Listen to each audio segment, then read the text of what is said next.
and welcome to ReWild at Windchaser Ranch. My name is Rachel Windchaser, and I'm just going to explain a little bit about the film that's coming up, the short tutorial that I was giving a client and that she has very kindly allowed me to share with you. So in this video you will see Channie. Channie is a 17-year-old PRE, a Pura Raza Español sports horse. He was a rescue, so he came to Gina emaciated, and we've spent the last year or so building up his physical strength and worked on his emotional and mental trauma due to that neglect. But specifically about Channie is that on the ground he is really sweet. He's very calm, he's very aware of his surroundings, he's aware of us and our position. But the moment that your bum hits the saddle, he completely makes a 180 shift and goes into performance mode. I think it is due to the fact that prior to his neglect, he was in another home that was a performance home, and he was expected to perform all the time. Not only in the arena, not only in a competitive environment, but also that very high arousal, high energetic movements that are so desired. And unfortunately, if they don't give that, there is consequences, and Channie is always waiting for the consequences. The impact of that means he has little to no self-regulation. So as he goes up, he just goes further and further into high arousal and pushes him over into panic, stress, tension, etc. Which doesn't make him a very safe horse for the human, and it certainly doesn't make him a very connected horse with himself, his own emotions, his own body, his own mind, and certainly not human. The human-horse relationship is disconnected. And we have been trying over the last few months, now that we are in the position to actually ride him and understand how he manifests in that situation, to show him, to create in him a sense of relaxation, a sense of self-regulation that allows him to understand that being still, being quiet, walking and enjoying the environment, enjoying the view is actually an option. So this all started by going through the Power of Touch program with him, which is the online course that you will find as part of my Udemy programs, and I will put a link on this video also. That has connected his mind to his body and his body to the environment, and allowing him to understand the parts of the body that he needs to be connected to allow him to have a domestic life to the best a horse can live. Gina, as a conscientious caretaker owner, has also gone through the program. So if you do watch that, join that course, you will see Channie as part of the case studies and see how he relaxes into his body through that, and Gina actually practicing the exercises also. So once we had got him connected, his mind and body, we did start to ride. And it became obvious quite quickly that the lack of self-regulation was going to be something that would be quite dangerous, not only for Gina, but also for him. So I've ridden him a few times and played with his connections and had conversations with him and ridden in a low-key downward manner, not micromanaging him, allowing movement, allowing him to assess the situation and understand that there is no escalation from me, so there is no need for him to escalate either. But at the end of the day, he's not my horse. And what's important for me in all my teachings and coaching is that the human is as involved as the horse. So I have no problem obviously working with a horse and getting a horse to a certain point. But if it's just me, when I leave, they are back to square one. So in this video, going back to this video, I've started beginning exercises, in-hand exercises, with the saddle, with the bridle, and that's the other thing that we did. We transitioned him to bitless, which was a really good thing for him because he was not managing the bit at all because he was waiting for firm hands, and so when soft hands came along, he was a little bit unsure how to react to that. Actually, so we transitioned him to bitless. That's why you'll see him in a bitless bridle, and you perhaps have seen me riding him bitless. But in this video, which I will get to, we started doing some mind-body movement exercises. So not just mind-body connection exercises, but mind-body movement exercises, so that he can understand the functionality of his body, to identify his core, to be able to lift him in a way naturally allowing him to carry the rider in a soft way. So lowering his head a little bit, and asking him to run that relaxation through his body, to try and find the square stance. So everything is building to a point where he is prepared naturally to be able to carry a human, which is unnatural. So I go through the exercises with him first, and I'm explaining what I'm doing. And then you'll see also Gina participating and having that same dialogue with Channie, her horse. The other thing that I want to mention is we created a cavesson. So to do these exercises, I like to work on a close, symmetrical, perpendicular face as possible, so that we're not twisting the horse off balance ourselves, and that they can understand that this is the position to be in. Gina doesn't have a cavesson, so we made one out of a bit of baling twine and wrapped it over the noseband of the bitless bridle and attached the lead rope to that. Now, I don't recommend that this is a long-term solution at all, but it does go to show that whatever is around you, there is a solution, even if it's just a short-term solution, because it wasn't the intention to film today. It wasn't the intention to actually make any videos, but it was going so well that that I did. But I would highly recommend that you, if you want to do these exercises, work more on this exercise in mind, body and movement, is that you invest in a cavesson. I highly recommend that you do not get a cavesson that has a chain across the nose that's wrapped in leather. I have one and I've used one, but right now it hangs in the tack room gathering dust, and I will never use it again. There's so many more kinder options out there if you want something formal that has been made with the 3 rings.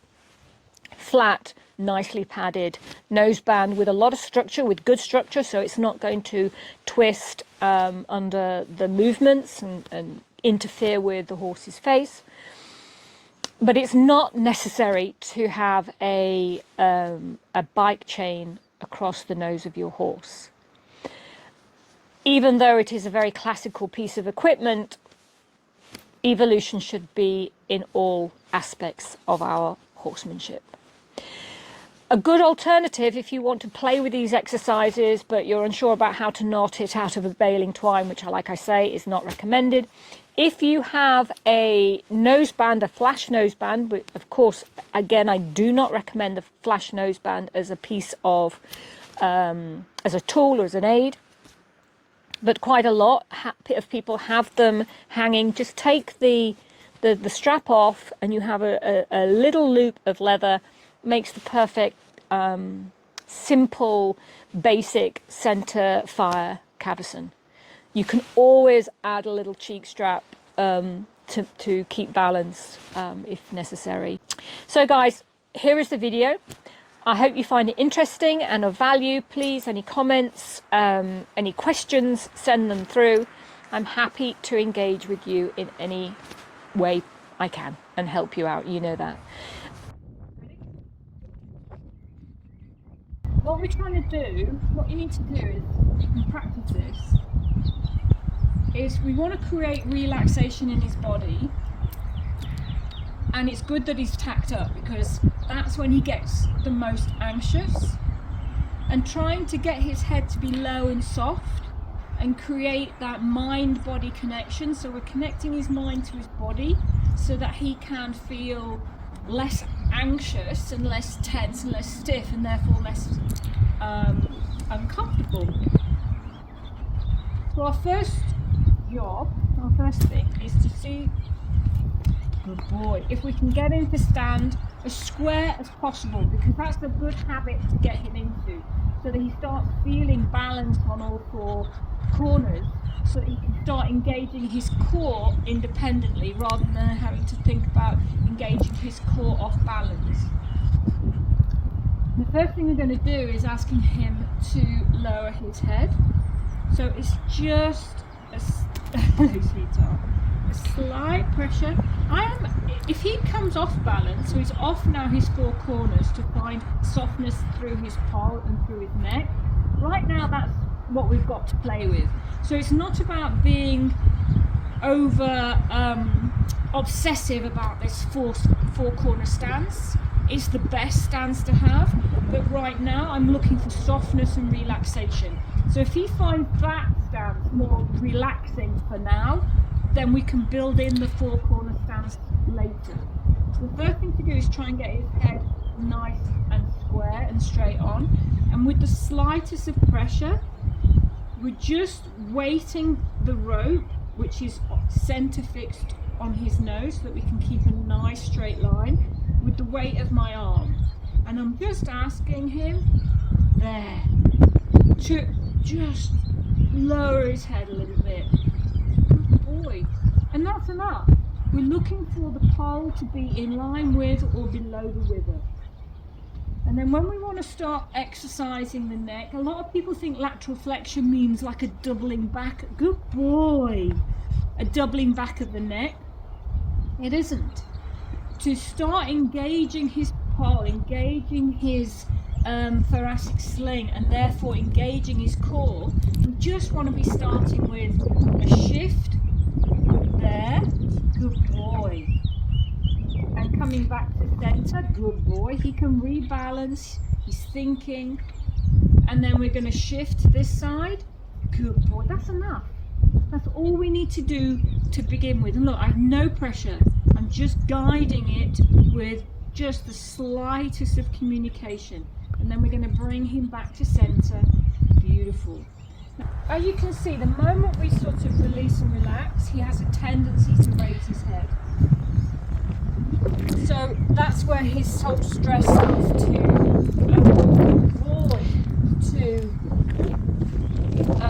So that's beautiful. We're going to let that. He's processing everything we're doing and understanding how more relaxed and easy for his body is if he has a natural collection. There's collection and then there's natural collection, and this here is we're asking him to collect naturally to be able to be more functional within his body. So before we start traveling, I'm going to ask him again with the slightest of pressure to drop his head a little bit. Good boy. Good boy. And then I'm going to ask him to move forward. Good lad.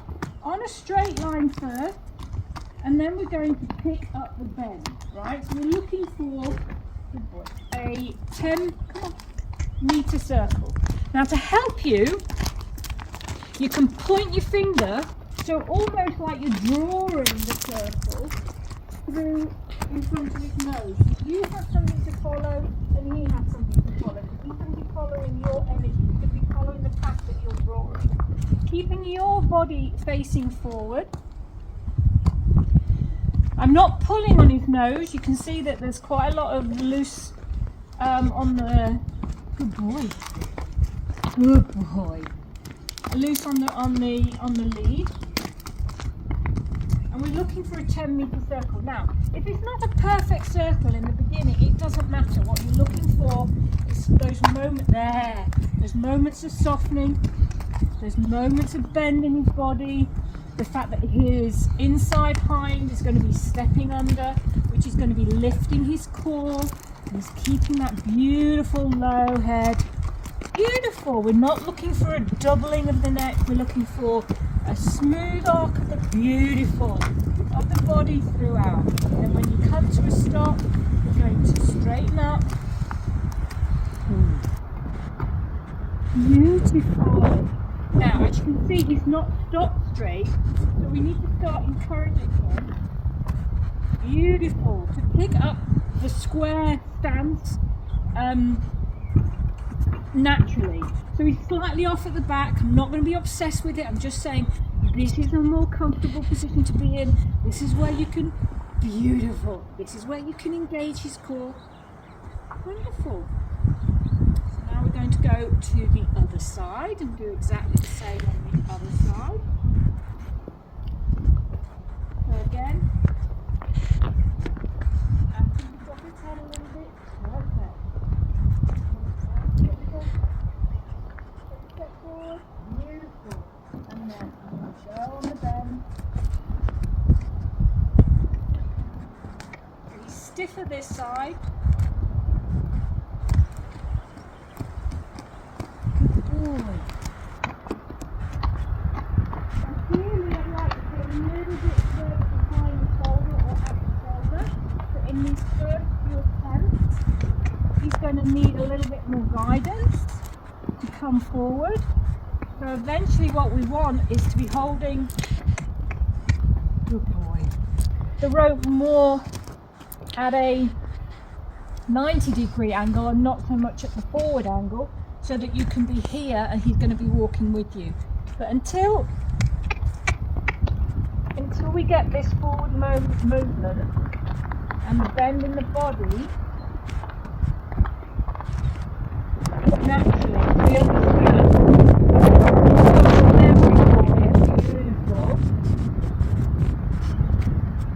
that position, that your position and his body might take a little bit of a compromise.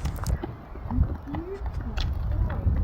we're going to straighten up, come into the middle of the circle, and we're going to go beautiful. And look how, he's a little bit more square now already.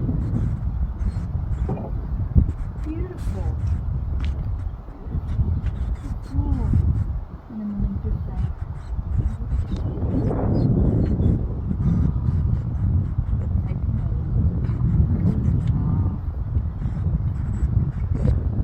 Wow. So ask him to lower his head first, there, and then forward motion, and then pick up the curve of the circle. So it needs to be around about 10 meters, so you're not got too of an excessive bend in his body, but it doesn't matter that it's not perfect. Look where you're wanting to go. Look in front of you. You can feel his body. The more that you don't directly look at him or your feet, the more chances you're going to get to actually feel the softening of his body.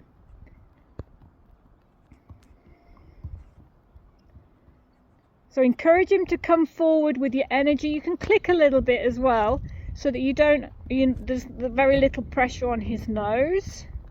You're looking to get that hind end stepping under. So you just want to ask him for a little bit more bend in his body. To do that, you can try and come back a little bit, so you're a little bit closer to his shoulder.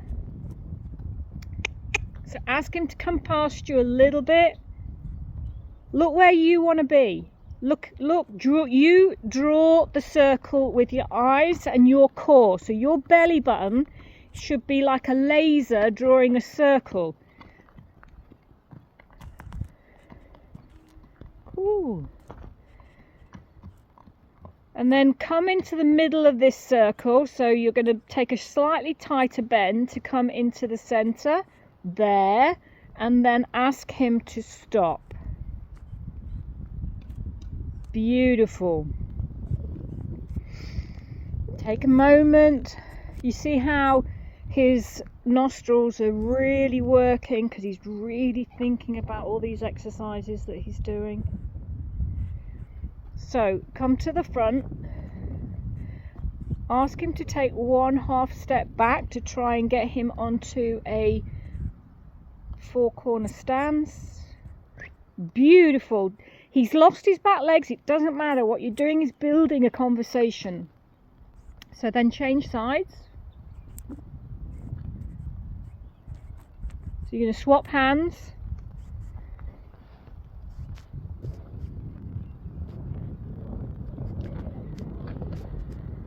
You're going to put yourself in the right position.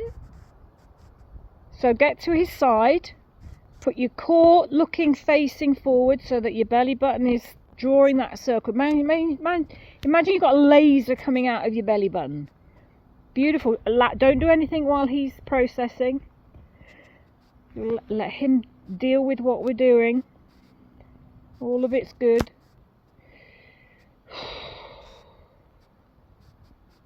Take a moment. So he's still twitching.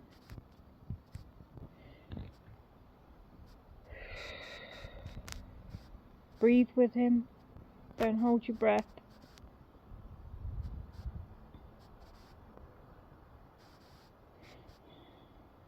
Nice.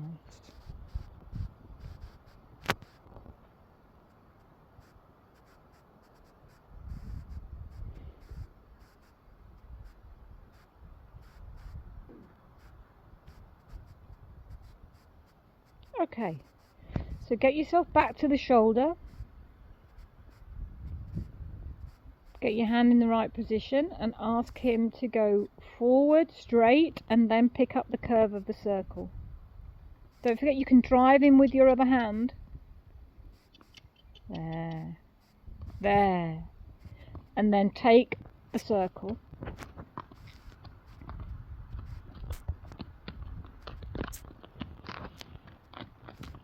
We're looking for his hind to step under, to engage his core, to find the bend in his body.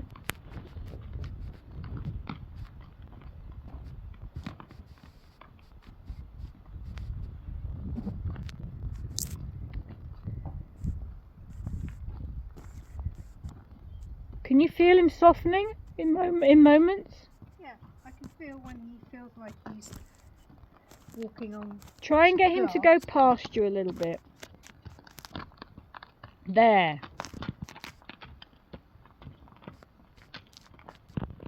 So we have a tad more bend in his body. Beautiful. And then come straight.